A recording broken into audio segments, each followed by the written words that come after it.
শ্রমকোড বাতিল, দ্রব্যমূল্য বৃদ্ধি রোধ, রাষ্ট্রায়ত্ত শিল্প বেচা বন্ধ করো, বিদ্যুতের ক্ষেত্রে প্রিপেড স্মার্ট মিটার স্থগিত নয় বাতিল করা সহ একাধিক দাবিতে 9 জুলাই বুধবার দেশব্যাপী সাধারণ ধর্মঘটের ডাক দেয় কেন্দ্রীয় ট্রেড ইউনিয়ন ও ফেডারেশন।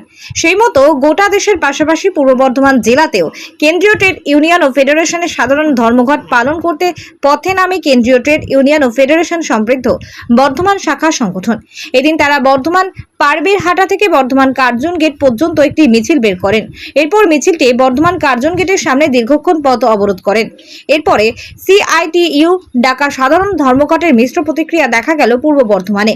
কেন্দ্রীয় ট্রেড ইউনিয়ন ও ফেডারেশনের দাবিগুলো হলো শ্রম কোড বাতিল, দ্রব্যমূল্য বৃদ্ধি রোধ, রাষ্ট্রায়ত্ত শিল্প বেচা বন্ধ করো, বিদ্যুতের ক্ষেত্রে প্রিপেড স্মার্ট মিটার স্থগিত নয় বাতিল করা, ফসলের ন্যূনতম সহায়ক মূল্য গ্যারান্টি আইন চালু করা, বছরে 200 দিনের কাজ ও 600 মজুরি দিতে হবে, শ্রমজীবী সহ সাধারণ মানুষের ঐক্য করো, বিভেদের রাজনীতি খতম করো। বর্ধমান থেকে সঞ্জিত কুরের রিপোর্ট, বিপি নিউজ পূর্ব বর্ধমান। গোটা দেশ জুড়ে ধর্মঘট চলছে, এ রাজ্যেও ধর্মঘট চলছে এবং এ রাজ্যের ক্ষেত্রে আমরা দেখছি যে দলদাস তৃণমূলের পুলিশ তারা বেশি তৎপর হয়েছে। আমরা চাই এখানে অবরোধ হবে এবং বক্তৃতা হবে। এখন এখানে বক্তব্য রাখবেন সিআইটিইউ পূর্ব বর্ধমান জেলা কমিটির সভাপতি কমরেড নজরুল ইসলাম, তাকে বলতে অনুরোধ করছি। প্রথমে আমি ব্যক্তিগতভাবে এবং সিআইটিইউ সহ বামপন্থী যে ট্রেড ইউনিয়নগুলো আছে তাদের যারা কর্মীরা এখানে এসেছেন, গণতান্ত্রিক আন্দোলনের নেতৃত্ব আছে, তাদের সবাইকেই এই ভরা বর্ষাতে সকালবেলা আসার জন্য যে 8 ঘন্টা কাজের হচ্ছে যে অধিকার আমরা কেড়ে নেবো, 12 ঘন্টা 14 ঘন্টা কাজ করতে হবে। তা শ্রমিকরা এর বিরুদ্ধে লড়াই করবে না? এটা তো একটা বিজ্ঞান যে 8 ঘন্টা কাজ, 8 ঘন্টা বিশ্রাম এবং 8 ঘন্টা পরিবার পরিজনের সঙ্গে হচ্ছে যে থাকা। এই বিজ্ঞানটাকে অস্বীকার করে 12 ঘন্টা 14 ঘন্টা কাজ করানোর সিদ্ধান্ত নিয়েছে। শ্রমিকদের মজুরি শুধু কেন্দ্র সরকার না, রাজ্যের সরকার, অতীতে বামফ্রন্ট সরকার যখন ছিল বছরে 2 বার জানুয়ারি মাস এবং জুন মাসে মিনিমাম ওয়েজ কি হবে, স্কিল লেবারদের, আনস্কিল লেবারদের, সেমি স্কিল লেবারদের, পরিবহন শ্রমিকের কত মাইনে হবে, ঠিকা শ্রমিকদের কত মাইনে হবে, এসব সরকারের হচ্ছে যে গেজেটে বেরোতো, সার্কুলার করতো। আজকে সমস্ত বন্ধ হয়ে আছে। মিনিমাম ওয়েজ রাজ্য সরকার হচ্ছে যে লাগু করছে না। প্রকৃত অর্থে শ্রমিকের মজুরি কমে গেছে। আমরা এর বিরুদ্ধে হচ্ছে যে লড়াই করছি। সাধারণ মানুষ তাদের কাছে অনুরোধ করবো, এটা কি অন্যায় দাবি? আর লড়াই ছাড়া রাস্তা কি? অনেকে আছেন টিভি দেখতে দেখতে ঘরে শুয়ে শুয়ে বলেন, এইসব করে কি হবে বাপু, ও ফালতু করা, তোমরা ফালতু হচ্ছে যে ধর্মঘট ডাকছো, ফালতু লড়াই করছো। আমি তাদের জিজ্ঞেস করি বা আপনারাও জিজ্ঞেস করবেন যে বিকল্প রাস্তাটা কি?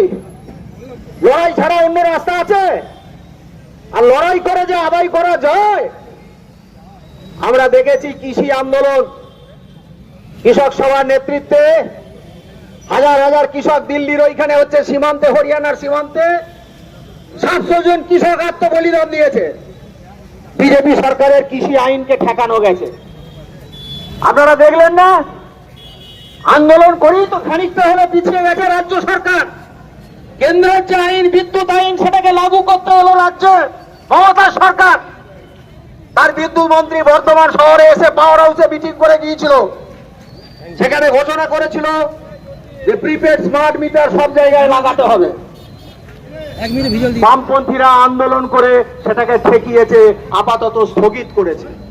এটা ঠিক যে পুরোপুরি বন্ধ হয়নি, কিন্তু স্থগিত হয়েছে। আমরা এর বিরুদ্ধে লড়াই চালিয়ে যাচ্ছি। আমি এইগুলো বলছি এই জন্যে যে লড়াই ছাড়া বিকল্প রাস্তা নেই, লড়াই একমাত্র রাস্তা। তাই আপনারা যারা এখানে এসেছেন, হতাশার কোনো জায়গা নেই। আজকে হয়তো সবাই বুঝবেন না, আজকে হয়তো সবাই বুঝবে না, কিন্তু যখন নিজের উপরে এসে করবে তখন বুঝতে পারবেন। এই সরকারি কর্মচারী যারা আছেন, আপনারা জানেন তাদের কি অবস্থার মধ্যে দিয়ে দিন গুজরান করতে হচ্ছে। পুলিশে যারা কাজ করে, ডিএনএ এই যারা সিভিক পুলিশে কাজ করেন মজুরি নেই।